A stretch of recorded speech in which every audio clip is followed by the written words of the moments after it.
महाराज जी, इनका प्रश्न है कि अभी कुछ दिन पहले इनके साथ एक ऐसी घटना घटी कि जिनसे ये आत्मा से अंदर से प्रेम करते थे, वो उन्होंने इसको उनको दर्द, विश्वासघात, कलंक दिया, जिससे मन टूट गया। कई बार ऐसा बहुत बढ़िया हुआ, हमारी बात समझ रहे हो, बहुत बढ़िया हुआ, क्योंकि झूठा संसार हमें अपने प्यार में फंसा के हमारा समय नष्ट कर रहा था। असलियत सामने आ गई, भगवान से प्यार करो, संबंध जो है उनका निर्वाह करो, प्यार भगवान से करो।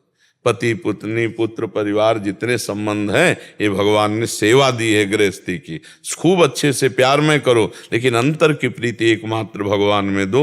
यही भगवान शिक्षा देते हैं। ऐसी घटनाओं से इसमें दुखी नहीं हुआ जाता, इसमें खुशी हुआ जाता है। दलदल से बचा लिया भगवान, अब अच्छे मार्ग में ले जाना चाहते हैं, ऐसे चला जाता है। कोई भी घटना अब हमारा मंगल नहीं कर सकती, हम भगवान के हैं, लेकिन हमारा स्वभाव चिपकू है, तो जब हम चिपकना चाहते तो भगवान कृपा करके उससे हमको छोड़ा देते हैं। अगर बिल्व मंगल जी को चिंतामणि वैश्या ने धक्का मार करके दरवाजे से न निकाल दिया होता तो बिल्व मंगलाचार्य न बनते।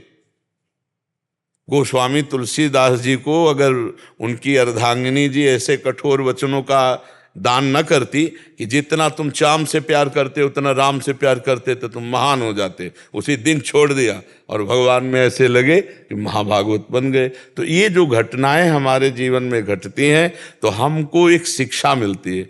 असलियत में यहाँ कोई किसी से प्यार नहीं करता है, तुम्हें हम सच्ची बताते हैं, सब भगवान से प्यार करते हैं। जैसे बहुत प्रिय पत्नी है, उसके स्वरूप को हम जानते नहीं, लेकिन जब शरीर छूटा तो आत्म तत्व तो अंतर ध्यान हो गया, जिससे हमारा परिचय नहीं था, तो हमारा कुछ वियोग बनता नहीं क्योंकि उससे परिचय नहीं था। और शरीर जिससे हमने परिचय किया वो तुम्हारे सामने रखा है, तो रोने की तड़पने की क्या बात है। तो कहता नहीं, वो चला गया जिससे प्यार करते थे। तो वो कौन था? वो स्त्री थोड़ी था, शरीर तो ढांचा पड़ा हुआ है, वो परमात्मा था। अनजाने में सब कोई परमात्मा से ही प्यार करता है, पर जान कर ले तो रोना धोना मिट जाए और ज्ञानी हो जाए। तो भगवान अपने जनों पर जब कृपा करते हैं तो ये झटका देते हैं। संसार के जो हम मिठास बांधे हुए हैं ना संबंधों में, उसमें कटुता फेंक देते हैं, तो असलियत में समझ में आ जाता है यहाँ कोई अपना नहीं, यहाँ कोई किसी का नहीं। आप खूब कमा रहे हो, खूब रुपया पैसा, तुम्हारे दोस्त होंगे, पत्नी प्यार करेगी, सब करेगी। संसार का स्वार्थ का संबंध है। भगवान कृपा करे जिनके संबंध में मिठास हो, भगवत भाव करके निकल जाओ, नहीं तो इन्हीं संबंधों के फंसाव में फंस करके जीव भगवान का भजन नहीं कर पाता, भगवान से विमुख हो जाता है। तो इसमें कोई ऐसा शोक करने लायक थोड़ी है, बहुत बढ़िया बात है। क्यों? हाँ। डॉक्टर विनोद जी ग्वालियर से। राधे राधे। राधे राधे महाराज जी, आपके चरणों में कोटि कोटि प्रणाम। महाराज जी, ऐसा कोई भी प्रश्न शेष नहीं रहा जिसका उत्तर आपने ना दिया हो और आपकी वाणी के द्वारा उसका संशय नष्ट ना हुआ। महाराज जी, मेरा एक फिर भी एक अंदर भाव है कि परम आदरणीय स्वामी विवेकानंद जी ने अपनी महासमाधि से पूर्व कहा था कि मैं इस शरीर को पुराना वस्त्र की तरह त्याग दूं, परंतु मैं कार्य करना बंद नहीं करूंगा। मैं मनुष्यता की तब तक प्रेरित कर सकूंगा जब तक करता रहूंगा, जब तक मनुष्य इस ज्ञान को प्राप्त नहीं कर लेता कि वो ईश्वर के साथ एक ही है। शायद क्या कहना चाह रहे हैं? हाँ, तदात्म है। इसका तात्पर्य क्या है महाराज जी? क्या महापुरुष अव्यक्त रूप में भी कार्य करते हैं? व्यक्ति नहीं थे, क्या थे? क्या थे? बोलो ना। विवेकानंद क्या थे? विवेक का आनंद। और विवेकानंद कभी नष्ट नहीं होता, वो जीव के कल्याण के लिए सतत प्रयत्नशील रहता है। वो यहाँ भी प्रकट हो सकता है, यहाँ भी प्रकट हो सकता है, यहाँ भी प्रकट। विवेकानंद कोई प्रकृति जनित शरीर का नाम नहीं है, आत्मानंद का नाम है विवेकानंद। विवेक सत और असत का निर्णय करने वाली वस्तु जो हमारे अंदर जागृत होती है बुद्धि में, उसे विवेक कहते हैं। तो विवेकानंद किसी भी जीव प्राणी का आश्रय लेकर प्रकाशित हो सकता है, वो शरीर की जरूरत उसको नहीं है, वो विवेकानंद है। अगर हम किसी व्यक्ति विशेष, संत विशेष की बात करते हैं तो जीवन मुक्त महापुरुष दोबारा यहाँ नहीं आते। ये कोई खेल का मैदान नहीं है, ये दलदल है। एक बार जो निकल गया दोबारा यहाँ नहीं आता। दोबारा अगर भगवान भेजते हैं तो बहुत सावधान प्रकृति का होता है, कुछ समयों में अपना काम करके चला जाता है। हर जीव में विवेकानंद छुपा हुआ है, मानते हो ना? बुद्धि में विवेका, बिन सत्संग विवेक न होई, राम कृपा बिनु सुलभ न सोई। बिना भगवान की कृपा के सत्संग नहीं होता और बिना सत्संग के विवेकानंद नहीं जागृत होता। और जिसके हृदय में विवेकानंद जागृत हो गया वो परमहंस रामकृष्ण से मिला देता है। समझ रहे ना? तो विवेकानंद किसी व्यक्ति का नाम नहीं है, विवेकानंद एक सत्ता का नाम, एक सत्य वस्तु का संबोधन है, वो कहीं भी जागृत हो सकता है। तो उस स्वरूप में स्थित होकर एकत्व भाव में जब महापुरुष बोलते हैं तो उनकी बात समझना कठिन हो जाता है। हमें लगता है वो फिर आएंगे, वो है ही हैं, गए कहाँ हैं? जो परमात्मा स्वरूप हो जाता है उसको कहीं आना जाना नहीं होता, वो हर कण में विराजमान परमात्मा की तरह हो जाता है, उसकी अलग सत्ता ही नहीं रहती। बूंद तब तक बूंद शब्द है जब तक समुद्र में नहीं मिली, और समुद्र में मिल गई तो खोजो क्या है, केवल समुद्र है ना। ऐसे ही जीवात्मा जब तक शरीर पर अहम करता है तब तक उसे कहा गया, और शरीर राग रहित हो गया तो परमात्मा ही है। ब्रह्मविद ब्रह्मैव भवति, ब्रह्म स्वरूप हो गया तो उसको आना जाना कहाँ है, वो सर्वत्र व्याप्त है। आप समझ पाए? महाराज जी, आपने भी एक वक्तव्य में एक बार कहा था कि गुरु तब तक, जब तक तुम्हारा कल्याण नहीं हो जाता तब तक गुरु तुम्हारा। सब जीवों के अंतर में गुरु विराजमान हो, बनावे ना बनावे, सबको गुरुदेव कहते हैं। तुम गलत कर रहे हो, तुम सही कर रहे हो। अंदर जब प्रेरणा आती गलत कर रहे हैं, हम अनसुनी कर देते हैं। बहुत सूक्ष्म वाणी गुरुदेव की होती है, क्योंकि अखंड मंडलाकारम व्याप्तमेन चराचरम तत्पदम दर्शितमेन तस्मै श्री गुरुवे नमः। अखंड मंडल में व्याप्त सबके हृदय में चर अचर में गुरुदेव अज्ञान तिमिरांधस्य ज्ञानांजन शलाकया चक्षुरुन्मीलितम मेन तस्मै श्री गुरुवे नमः ज्ञान प्रदान करते रहते हैं अहेतुकी, बिना कारण, बिना गुरु बनाए। लेकिन हम लोग उस ज्ञान का अनादर करके मनमानी आचरण कर देते हैं, इसलिए गुरुवाणी को समझ नहीं पाते। यही है, यही सबके गुरुदेव बैठे हुए हैं जो सत का उपदेश करते रहते हैं। हम सत में स्थित नहीं हैं, इसलिए असत आचरण करके उनकी अवहेलना कर देते हैं, इसलिए हमारी दुर्गति हो जाती है। नहीं, हृदय के गुरु को पहचान ले, बाहर के गुरु तो कण कण में विराजमान है ही है। हृदय के गुरु को पहचानना है, और जो बाहर व्यक्ति को गुरु बनाता है, गुरु को परब्रह्म नहीं देखता, उसका कल्याण ही नहीं होता है। क्योंकि गुरु साक्षात परब्रह्म हो, परब्रह्म है तो एक सीमा में नहीं है, वो असीम है, सर्वत्र है, सर्वशक्तिमान है, वो एक है, वो गगन सदसम आकाश की तरह है। तत्वमस्यादिलक्ष्यम विमलम सर्वसाक्षी भूतम, वो त्रिगुणातीतम कामना रहितम गुण रहितम, ये सब सदगुरु के स्वरूप है। महाराज जी, ये जो वार्तालाप हो रही थी तत्दृष्टि से वार्तालाप हो रही थी, जैसे वो विवेक आनंद और जैसे गुरु तत्व, तो ये एक ही है। ब्रह्म कहो, विवेक कहो, आनंद कहो, गुरु कहो, परमात्मा कहो, राम कहो, हरि कहो, एक है। दुर्गा कहो, काली कहो, जो कहो वो सब एक है। और जब उस पर हम बोलेंगे तो वो सर्व चराचर जगत में व्याप्त तत्व होगा, क्योंकि दूसरा कोई है नहीं। इसीलिए कोई भी पुराण उठा के देखो सर्वोपरि मिलेगा। देवी पुराण तो सर्वोपरि मिलेगा, भागवत तो सर्वोपरि, शिव पुराण तो सर्व, क्योंकि वही सर्वोपरि तत्व शिव, देवी, गणेश, अम्बा सब वही बना हुआ है। उमा शंकर जी, पुणे महाराष्ट्र से। जय हरि राधा। महाराज जी, आपके चरणों में कोटि कोटि प्रणाम। प्रभु, मेरे गुरु महाराज 2024 में इसी साल वैकुंठ धाम गए। प्रभु तुकाराम जी महाराज जी जब वैकुंठ धाम गए थे तब उनकी पुत्री ने उनको 3 दिन बाद पुकारा तो वो दर्शन देने आए। एक चीज ये समझ लेना, जो महापुरुष भगवान में लीन हो गए उनका अस्तित्व खत्म हो जाता है। अब आप पुकारोगे तुकाराम तो श्री कृष्ण तुकाराम बनकर तुम्हें दर्शन देंगे। आप पुकारोगे रामकृष्ण परमहंस तो श्री कृष्ण रामकृष्ण परमहंस बन के दर्शन देंगे। वो शरीर पांच भौतिक या चिदानंद एक बार जो धारण हुआ वो अंतर ध्यान हो गया।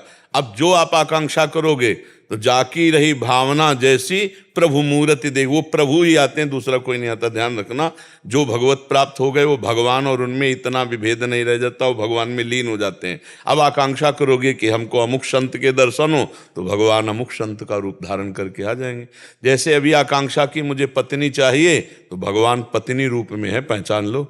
भगवान पुत्र रूप में है, भगवान पति रूप में है, भगवान माता पिता रूप में है, भगवान चराचर रूप में है। जड़ चेतन जग जीव जत सकल राम मैं जानी, मानी नहीं जानी, दिखाई दे रहे सब में भगवान है। तो हम जिस संत महापुरुष की आकांक्षा करते हैं तो हमारे भगवान हमारी भावना के अनुसार उस संत के रूप में दर्शन देते हैं। उस संत का अब स्वयं कोई अस्तित्व नहीं रहा, भगवान के सिवा उसका कोई अस्तित्व नहीं, तभी तो जीवन मुक्त होता है। तो भगवान ही आकर उस संत के आकार को धारण करके दर्शन देते हैं। आगे क्या प्रश्न है? का भाव ये है कि वे उन्हें दर्शन देने आए। ये अज्ञानी जानता है कि मैं उस कोटि का महान भक्त नहीं हूँ, परंतु मैंने भी हृदय से पुकारता हूँ, फिर भी मेरे गुरुदेव मेरे पिता तुल्य हैं, मुझे उसी रूप स्वरूप में प्रत्यक्ष दर्शन देने क्यों नहीं आ रहे। वो व्याकुलता चाहिए। हम आपको एक घटना बताते हैं।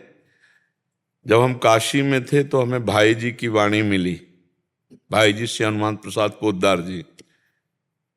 इतना उस वाणी में भक्ति का आकर्षण की ज्ञान मार्ग में थे, एकदम मन हमारा आकर्षित हुआ। फिर भाई जी की सारी वाणियां चाह की कि मुझे मिले, तो मिलता गया संयोग। जब भाई जी की जीवनी मिली, बस लगा कि आज भाई जी से मुझे साक्षात्कार करना है।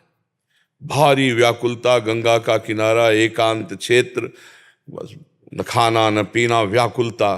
बस देखा ऑफिस में भाई जी बैठे हैं, राधा बाबा बैठे हैं। भाई जी ऐसे चश्मा उठाए, बोले क्या बात है? तो भाई जी की तरफ देखा, पुलकित है एकदम, हमारा शरीर हम केवल इतना पूछ पाए, श्री कृष्ण की प्राप्ति कैसे होती है? तो उन्होंने चश्मा ठीक किया और कहा जब श्री कृष्ण हो जाओगे तब श्री कृष्ण की प्राप्ति होगी। काफी देर तो आनंद में मगन रहे। फिर ये प्रश्न चलता रहा, जब श्री कृष्ण हो जाओगे तो श्री कृष्ण की प्राप्ति होगी, इसका मतलब क्या है, इसका मतलब क्या है? तब अंदर आया कि जब मन श्री कृष्ण, बुद्धि श्री कृष्ण, चित्त श्री कृष्ण, अहम श्री कृष्ण, श्री कृष्ण के अलावा तुम्हारे हृदय में कोई स्फुरण नहीं होगा, उसी समय भगवत साक्षात्कार हो जाएगा। तो जब हम इतने विकल हो जाते कि अब जिया नहीं जाएगा, तब उनका साक्षात्कार होता है। अभी हम जीने की दशा में हैं। जब खान पान नहीं भावे है, नहीं कोमल वसन सुहावे है, सब विषय लगे ते खारा है, अरियासिक का मग न्यारा है। हमारी भक्ति कितना है? हलवा पूड़ी खा के रात दिन वैसे मगन कट रहा, ऐसी कोई भक्ति? जब भक्ति विराग्नि अंदर जरूर, रुदु सुस्वरम राजन कृष्ण दर्शन लालसा, गोपियों का पढ़ो आप भागवत में, प्राण निकल जाए ऐसा रुदन शुरू हुआ, हे कृष्ण। अब अगर एक क्षण व्यतीत हुआ तो प्राण निकल जाएंगे। तो उसी समय तासा महावीर भूत चोरी, इसमें मान मुखाम्बुजा पीताम्बर धरास रघुवी, साक्षात मनमथ मनमथा। जब काशी के घाटों में थे, लगन लगी महादेव, तो लगा ठीक है, तत्व रूप से तो आपने समझा दिया, प्रकट रूप हम देखना चाहते हैं। बस दिन की धूप में पंडों की छतुरी में, रात में वही घाट में उदासीन पागल जैसे बोलना नहीं, बस एक लगन, आज महादेव जी मिलेंगे। फिर दिन गया, आज महादेव जी मिलेंगे। एक दिन ऐसा हुआ, मध्याह्न काल, सामने से एकदम अरुण वस्त्र धारण किए भगवावस्थे, एक त्रिशूल हाथ में और विशाल जटाएं, अंदर आया, यही महादेव हैं, साष्टांग चरणों में। बस काफी देर स्तब्ध, वो भी खड़े रहे, काफी, बस एक अंगुली उठाई, बस अंतर ध्यान। देखते देखते, घाटों में कोई था ही नहीं, देखते देखते अंतर ध्यान। और उसे एक अंगुली का मतलब सोचते रहे बहुत समय। अरे हम कहा इसको सोचना क्या, वही कह रहे कि मैं ही मैं हूं, दूसरा कोई नहीं है, शिव ही शिव है, दूसरा कोई नहीं है, एकमात्र परमात्मा, दूसरा कोई नहीं। सब शास्त्र केवल रास्ता बताते हैं, प्राप्ति आपसे होगी, आपसे, आपकी विकलता से। जब जिया न जाए, रहा न जाए। पर यहां तो बहुत कुछ है ना, रिश्ते हैं, नाते हैं, अपना है, पराया है। ये जब कोई मेरे तो गिरधर गोपाल, दूसरों न कोई, जब ये बात आ जाती, तब जो आग भड़कती अंदर, उसी को विराग्नि कहते हैं, उसी में भगवत साक्षात्कार होता है। अभी तो चैन से हम सो रहे हैं, हमारा दिन कट रहा है, खा पी रहे हैं, कुछ अच्छा नहीं लगता। रात रात भर रोते बीत जाती है, हे प्रभु अब आपके सिवा मेरा कोई नहीं। तब वो आवाज पहुंचती उन तक और वो हमारे हृदय में अपना खेल शुरू करते हैं। तब खेल शुरू, जहाँ उनकी दिव्य रूप माधुरी, लीला माधुरी, तो फिर निहाल हो जाता है जीव। तो ऐसा नहीं कि हमारे नहीं होगा, हम और नाम जप बढ़ाएं। जितना अंतःकरण पवित्र होगा उतना परमात्मा की तरफ खिंचेगा, और जितना मलिन अंतःकरण होगा उतना भोगों की तरफ खिंचेगा। तो हम पवित्र करने वाले आज साबुन पा चुके हैं नाम, ये अंतःकरण को बहुत जल्दी निर्मल करता है। बस पापाचरण ना होने पावे, प्रगट में वर्तमान में पापाचरण न होने पाए, नाम जपो। आप खुद देख लीजिएगा, नाम से ही तो तुकाराम जी परम धाम गए हैं, स्पष्ट उन्होंने वर्णन किया है, नाम ही मेरा सब कुछ है, नाम से ही मेरा सब कुछ प्राप्त हुआ है। और बड़े बड़े सिद्ध महापुरुषों का गढ़ है महाराष्ट्र, जहाँ नाम ले रहे हैं, सब नाम जापक महात्मा। देखो ना, नामदेव जी की सेवा में वो रहती थी जनाबाई, कंडे से निकलता था विट्ठल विट्ठल। तुकाराम जी की पत्नी ने कहा कि आप पता नहीं कहाँ कहाँ कीर्तन करते हो, मैं भोजन लेके जब पहुंचना चाहती हूँ तो कहाँ जाऊं? तो उन्होंने कहा चौराहे पे खड़े होके कान लगा देना, तो उस दिशा से निकलेगा विट्ठल विट्ठल, जिस दिशा में हम कीर्तन कर रहे होंगे। चरण रख दे तो भूमि बोलती थी विट्ठल विट्ठल। जनाबाई का कंडा बोलता था, कान में लगा के देखे विट्ठल विट्ठल। भगवान नाम जब श्वास श्वास चलता, 4 वाणी है। एक है वैखरी जिससे बोल रहे हैं, मध्यमा चल रही, पश्यंती नेत्र खुले हो या बंद हो मंत्राकार वृत्ति, और फिर परा मूलाधार केंद्र से नस नस नाड़ी नाड़ी बोलती राधा राधा राधा। अपार आनंद। उस समय भजन करना थोड़ी होता है, चलता है, केवल स्वाद लेते रहो, केवल रूप माधुरी लीला माधुरी का पान करते रहो। तो आगे बढ़ो, हमें निराश थोड़ी होना है कि तुकाराम जी जो प्राप्त किए वो हम प्राप्त नहीं कर सकते। जो अंश तुकाराम जी में है वही अंश हमारे में है। जो तुकाराम जी नाम जप करे वही नाम जप करो, जैसे वो नाम जप करे वैसे नाम जप करो, वहीं पहुंच जाओगे। ऐसा नहीं, हम भगवान के अंश हैं, हम कोई भी कमी नहीं हम में। कमी बस यही कि हम भूल कर भोगों में लग गए और वो भोगों को त्याग कर भगवान में लग गए। अंतर है, हम उन्हें महान मानते हैं तो उन्हीं के रास्ते पे चलें। महाजनों गतेन सपंथा, महापुरुष जिस मार्ग में गए उसी मार्ग में हम चले। निराश तो होने की जरूरत नहीं, पर ऐसे नहीं होगा। जरा अपनी हस्ती मिटा करके तो देख। अगर मुर्तबा बुलंद चाहे तो दाना खाक में मिलकर गुले गुलजार होता है।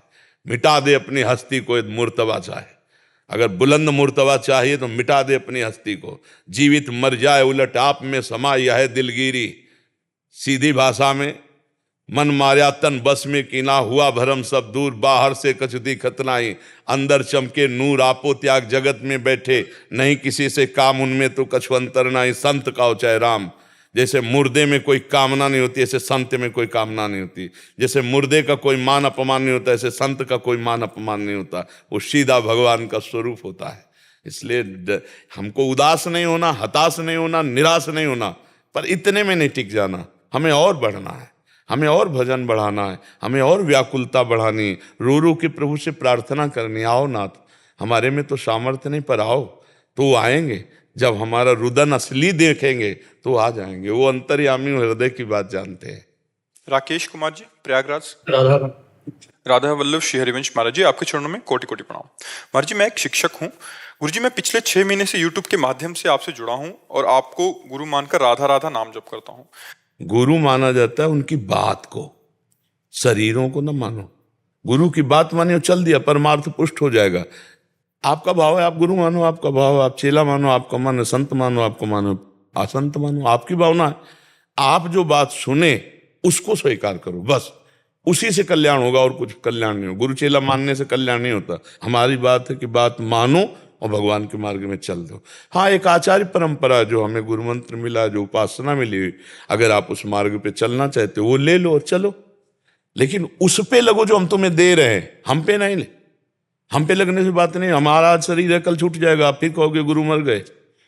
गुरु मरने वाली चीजें नहीं होती, गुरु अमरत्व होते हैं।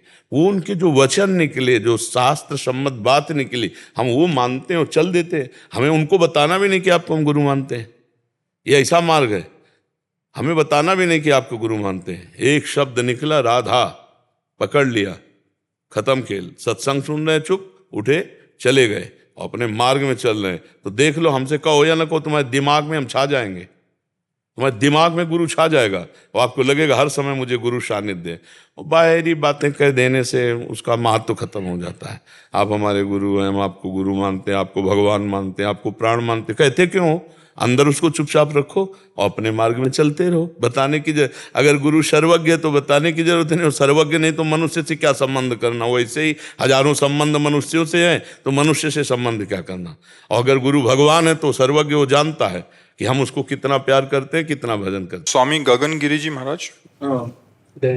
जी जी जी महाराज जी, आपके चरणों में कोटि कोटि प्रणाम। महाराज जी, मैं शिव उपासक हूँ। नाम जपते जपते राधा नाम से ऐसी प्रीति हो गई कि अब यही जपने का मन होता है।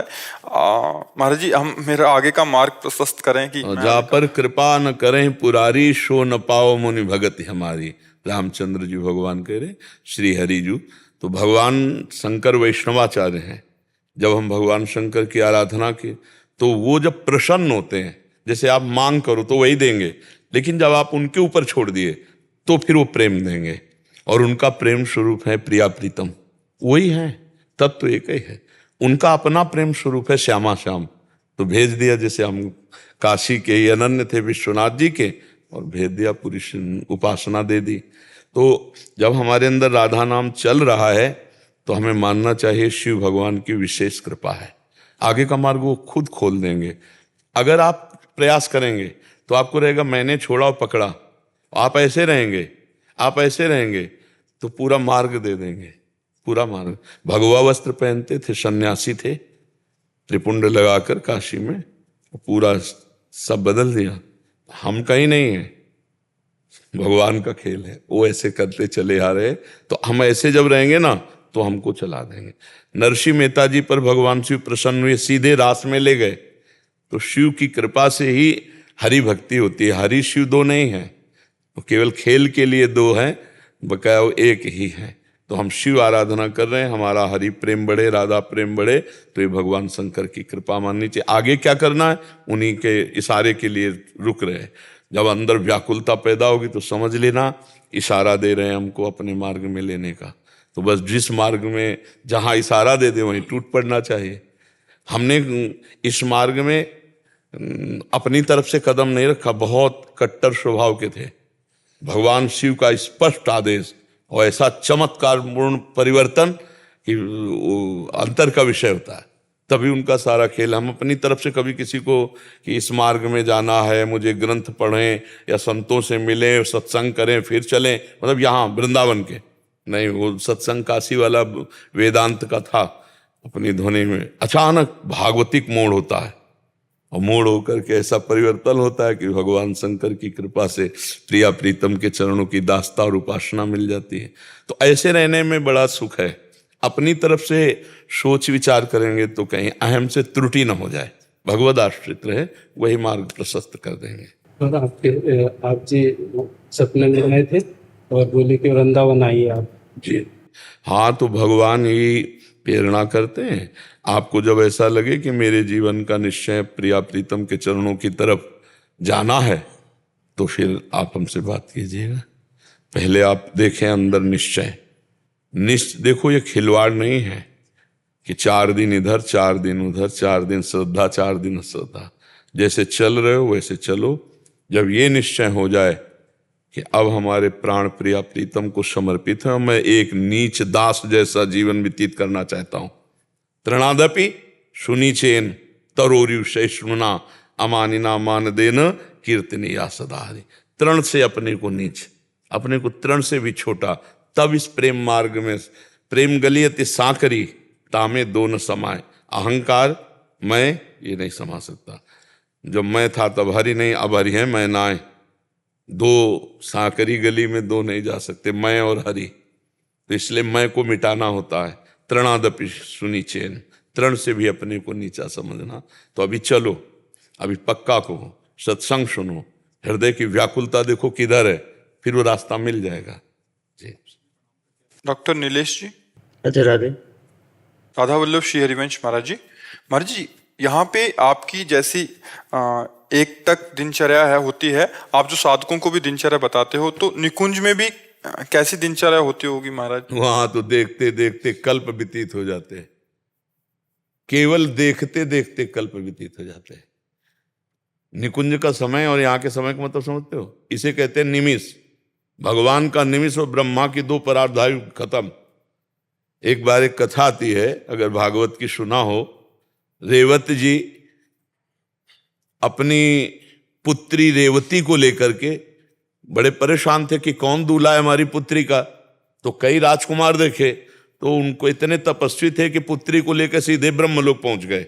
वह ब्रह्मा जी से पूछ दे कौन रचना रची है दूल्हा की। और उस समय वहां संगीत नृत्य हो रहा था गंधर्व का, तो कुछ क्षण नृत्य हुआ। तो रेवत जी ने ब्रह्मा जी को प्रणाम किया, और कैसे आना हुआ? तो उनका महाराज हमारी पुत्री के लिए 2-4 दूल्हा देखे थे, उनमें से कौन है बता दो। तो हम तो हंस पड़े ब्रह्मा जी। तो उनका हंस क्यों पड़े? बोले उनकी कुल परंपरा नष्ट हो गई है। बोले अभी तो हम आए हैं। तो बोले ब्रह्मलोक का समय और तुम्हारे मृत्यु लोक का समय।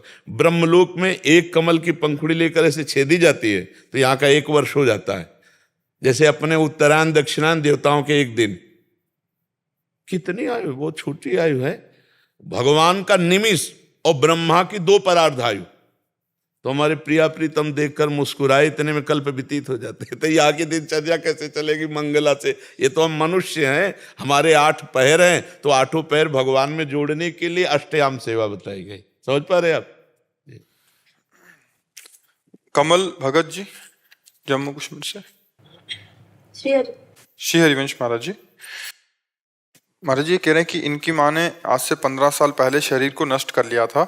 महाराज जी कह रहे हैं कि अब मैं उनके लिए रोज आधा घंटा जाप करती हूँ ताकि उनको क्षमा मिल जाए और उस अपराध से, क्योंकि आपके श्रीमुख से सुना है कि शरीर नष्ट करना मतलब उनको बहुत सजा मिलती है। तो हत्या सबसे भयानक अपराध है और इसका दंड भागवतिक बहुत बुरा मिलता है, प्रीत योनि मिलती है और बहुत वर्षों तक बिना विश्राम के उसको तड़पना होता है।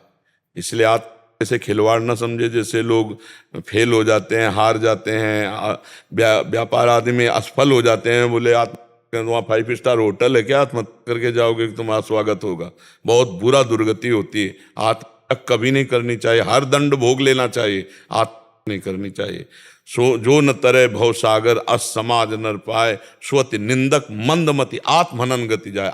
हत्या बहुत दुर्गति होती है। वो एक उपाय है, ऐसा तो ठीक है आधा घंटा भजन देता रहे, पर 1 सप्ताह की भागवत कर लेना चाहिए। संस्कृत से किसी विद्वान के द्वारा पूरी भागवत 7 दिन में अनुष्ठान करके उस जीवात्मा को दे दिया जाए, उसका निश्चित कल्याण हो जाएगा। माता और पिता इसीलिए संतान चाहते हैं कि अगर उनसे कोई त्रुटि हो जाए तो उनका संतान उसकी पूर्ति कर दे। तो चाहे बेटी हो चाहे बेटा हो, अपने माता पिता के उद्धार के लिए ऐसा प्रयत्न करना चाहिए। जैसे गया आदि में श्राद्ध पिंड आदि की बात कही गई है, ऐसे जीवात्मा के परम उद्धार के लिए श्रीमद् भागवत समर्थ है। अगर 7 दिन पूरा सांगोपांग 18,000 श्लोक का पाठ करके और दे दिया जाए तो किसी भी योनि में जहां भी होगी उसका मंगल हो जाएगा, उसको उन्नति प्राप्त हो जाएगी, उसको शांति प्राप्त हो जाएगी। अंकित कुमार जी। राधे राधे राधे महाराज जी। महाराज जी कह रहे हैं कि ये मतलब चाह के दूसरों के साथ अच्छा करते हैं, भला करते हैं, लेकिन आगे से हमेशा इनको दुख ही प्राप्त होता है। तो महाराज जी ये समझना चाह रहे हैं कि व्यर्थ में अहंकार है कि आप भला करते हो। आप अपना तो भला नहीं कर पा रहे, दूसरों को क्या भला करोगे? आप अगर अपना भला कर लेते हो तो क्षमता को प्राप्त हो। हमारा कार्य है, हमारा कर्तव्य है दूसरों का हित करना, उनका कर्तव्य। हमको बुरा बोल ले तो हम परेशान क्यों हो? आप अपना भला तो अभी कर नहीं पा रहे, तो दूसरों को भला क्या कर लोगे? क्योंकि भला करने वाला विवेक होता है अंदर, और वो है नहीं अभी, तो किसका भला करोगे? तुम क्या समझते हो 2-4 रोटी दे देना या कभी किसी की सहयोग को आ जाना इतना ही भला है क्या? इतना ही भला थोड़ी है ना। भला तो तब समझोगे जब सामने वाले में भगवान देखोगे और अपने में दैन्यता मानकर ये सोचोगे कि भगवान ने मुझे सेवा का अवसर दिया, अब भला शुरू हो जाएगा। तो तुम्हें पश्चाताप नहीं होगा कि मैंने इसके साथ अच्छा किया और मेरे साथ बुरा कर। कोई बुरा नहीं करता, हमारी सोच है। कर्म हमारे, जैसे आप हमको मिले और अचानक गुस्सा हो गई किसी घटना से, वो गाली दे दी, तो आपने पहले सोचा थोड़ी था? आप हमारा कोई वैर थोड़ी था। हमारे कर्म आपके दिमाग में बैठ करके और ऐसा प्रतिकूल व्यवहार करा दी। तो हमारा तो कार्य है तुमको मंगल करना, और तुम्हारा कार्य यदि दुख देना तो हम उसे स्वीकार नहीं करते, विवेक के द्वारा उसे काट देते हैं, खत्म खेल। तब हम अपना भी भला कर लेंगे और दूसरों का भला कर देंगे। अगर ऐसे सोचते रहेंगे, देखो यहां संसार में स्वार्थ का खेल हो रहा है। आप अगर स्वार्थ की उसकी पूर्ति कर रहे हैं, थोड़ी देर के लिए मिठास बोलेगा, फिर आपको बेवकूफ बोलेगा, देखा ना बेवकूफ। वो आपको ये नहीं मानेगा कि धर्मात्मा आदमी है, परहित करने वाला है, दूसरों का सहयोग करने वाला है। तो नेकी कर दरिया में डाल, ये सूत्र क्यों नहीं अपना लेते? हमको आपके व्यवहार से मतलब नहीं, हमारा जो कर्तव्य हमने कर दिया। आपके साथ जो व्यवहार हो रहा है हमारे कर्म का फल है, उसे भोग लेते हैं। परमार्थ बड़ा सूक्ष्म विषय है और बड़ा आनंद का विषय, हर समय आनंद बना रहेगा। अपने कर्तव्य का आप पालन करने में दृढ़ रहिए। आपके साथ दूसरा क्या व्यवहार कर रहा है उस बचाव पक्ष में रहिए, तो निकल जाओगे संसार से। और अगर वो क्या कर, हमने इसको इतना प्यार किया, हमने इसको इतना किया, वो हमारे साथ ऐसा किया, यही तो प्रपंच है, यही संसार है, यही तो प्रपंच, यही तो पूरा प्रपंच रो रहा है। किसी से पूछ लो जाके, यही बोलेगा जो आप बोल रहे हैं। वो अहंकार पुष्टता के कारण ऐसा। जो सच्चा परमार्थी है ना, नेकी कर दरिया में डाल, दोबारा अगर वो धन्यवाद भी बोलता है तो देखता नहीं, ऐसे चल देता है। नहीं, हमें करें करावें आप सब जने बढ़ाई दे। एक बार रहीमदास जी धन बांट रहे थे तो ऐसे बांट रहे थे, तो लोगों ने कहा आंख नीची करके क्यों बांट रहे हो? तो उनका देनहार कोई और है, देत रहत दिन रैन, लोग भरम मुंह पे करें, तासो नीचे नैन। देनहार तो कोई और जो सबको देता रहता है, वही ऐसे दिलवा रहा है। लोग कह रहे रहीम बांट रहे हैं इसलिए मेरे नेत्र नीचे हैं। परमार्थ में सामने वाले से हम अपने अनुकूल व्यवहार चाहें और फिर सोचे कि हम दूसरे का हित करते हैं, नौटंकी है, नाटक है। आप गाली दोगे और हम आपका हित करेंगे, क्योंकि आप में हम भगवान का दर्शन करते हैं। आपकी गालियां हमारे प्रारब्ध का नाश करेंगी और हम सेवा करेंगे आपके। ऐसा कर सकते हो? और ऐसा जो कर सकता है वही परोपकारी माना जाता है, अन्यथा वो स्वार्थ का खेल हो रहा है। एक बार धन्यवाद सुनने के लिए भी कान अगर लालाई थे ना, तो वो परमार्थी नहीं है, वो परहित नहीं है। थोड़ा कड़ुआ है अध्यात्म, लेकिन आनंद प्रदान करने वाला है। समझ पा रहे आप? इस पे कोई संशय? प्रीति जी। श्री हरिवंश महाराज जी। महाराज जी, सर्वत्र भगवत भाव और अंतर्मुख स्थिति गुरु कृपा से होती है या अभ्यास की स्थिति या भजन? कृपा और अभ्यास दोनों। कृपा और अभ्यास। भगवान की कृपा हम कायर बने बैठे रहे तो क्या होगा? हमको जब बोलने की सामर्थ्य दी तो खूब नाम कीर्तन, भगवत चर्चा, परम पवित्र वाणी, हाथ में सामर्थ्य दी, सेवा करेंगे, माता पिता परिवार समाज भगवान की नेत्र हमें दिए हैं, हम अच्छा देखेंगे, अच्छा सुनेंगे, अच्छा करेंगे और इस पर अहंकार नहीं करेंगे, याचना कृपा की करेंगे। ये भगवान की कृपा से सब साधन चल रहा है, वही कृपा से मिलेंगे। अहंकार कर ले तो सब दूषित हो जाता है। तो भगवान की कृपा और अपना प्रयास दोनों से सफलता प्राप्त होती है। न केवल अपने प्रयास से और न केवल भगवान की कृपा की बात कहकर प्रमादी बना बैठा रहे। भगवान की कृपा से हम एक एक कदम बहुत समझ बूझ कर चलेंगे, हर प्रयास करेंगे भजन करने का, लेकिन हम चाहेंगे, यही मानेंगे यही कि भगवान की कृपा से ये भजन भी हो रहा है और भगवान अपनी कृपा से ही मिलेंगे। इसलिए उसको अहंकार नहीं होता भक्त में। नहीं तो अहंकार हो जाए तो फिर भक्ति बाधित हो जाती थी, फिर भक्ति में विघ्न पैदा हो जाते हैं।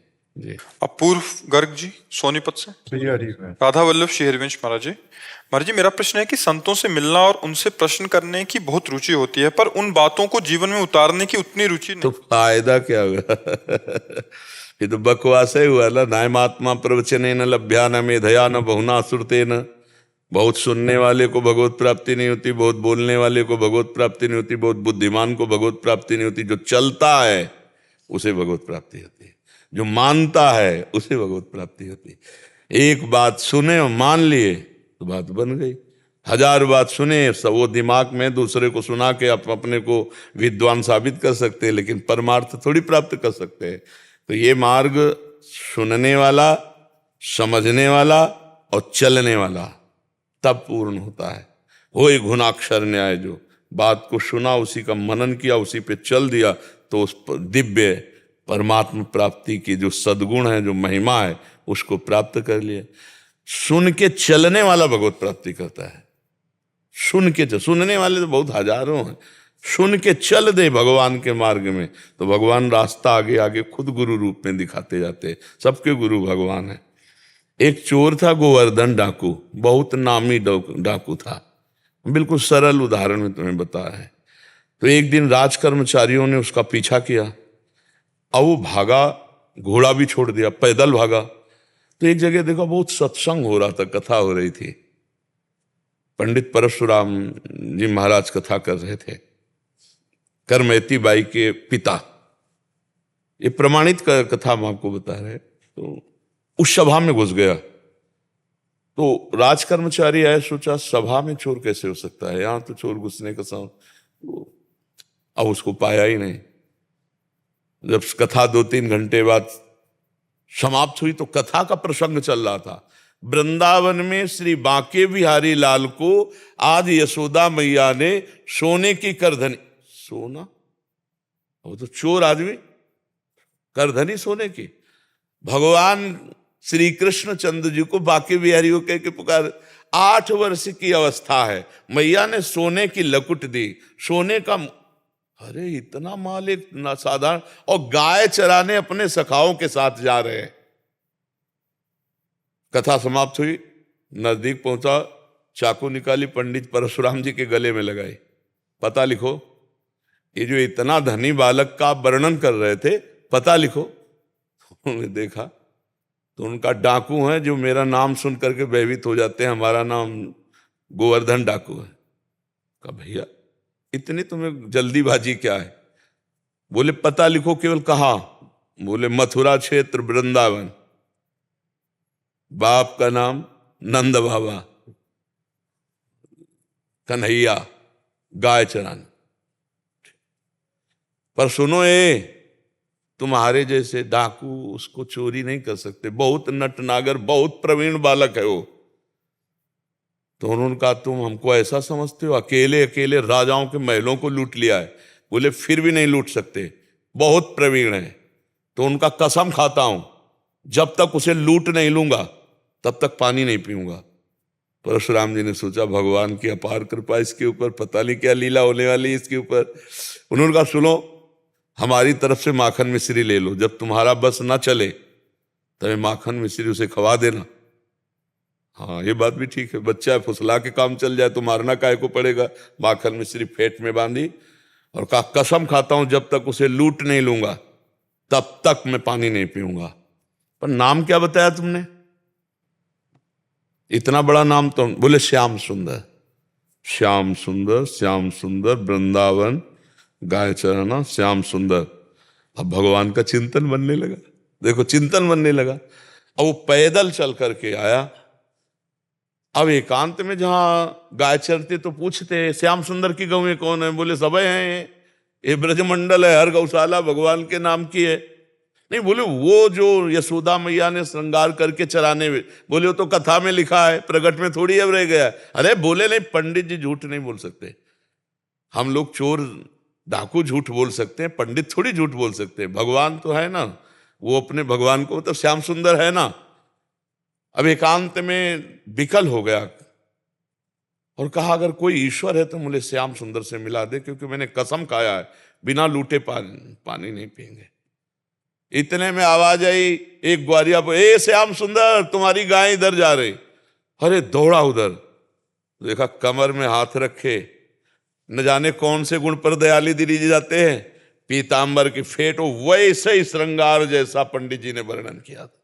श्याम सुंदर, कमल नयन, मोर मुकुट और करधनी और लकुट।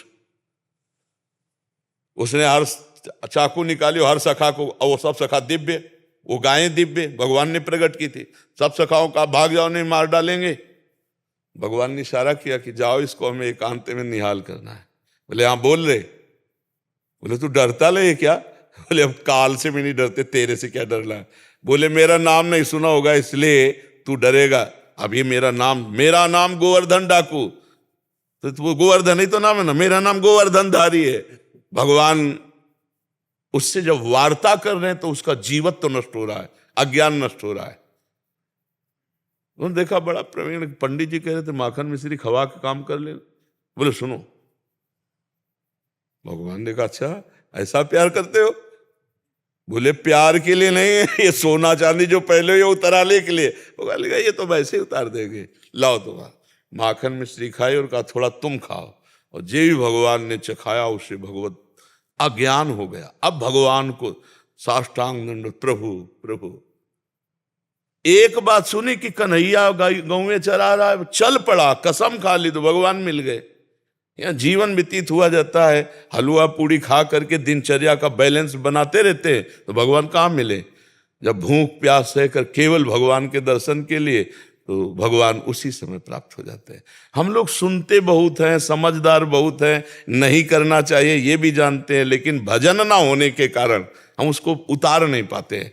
भजन शुरू करो अभी बात बन जाए, नाम जप करो और निश्चय करो कि मुझे इस मार्ग में चलना है। तो पापाचरण नहीं करना है, गंदी बात नहीं करनी, किसी को दुख नहीं देना, किसी का अहित नहीं करना, तो मंगल शुरू हो जाए। अभी दिव्यता आने लगी अंदर, अंदर की दिव्यता, ये बाहर शरीर का राग छूट जाता है, सोच पा रहे आप?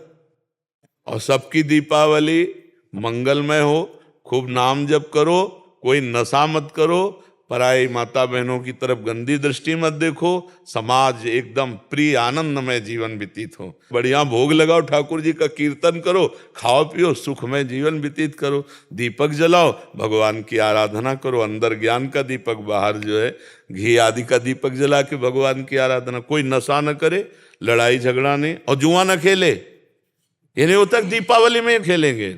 हाँ, एक ही बार खेलने में द्रौपदी तक को हार करके 12 वर्ष वनवास, 1 वर्ष का अज्ञात, महाराज नल दमयंती, बिल्कुल नहीं। ये द्यूत कीड़ा कलयुग का पूरा घर है, कभी मत खेलना, 1 भी रुपया मत लगाना।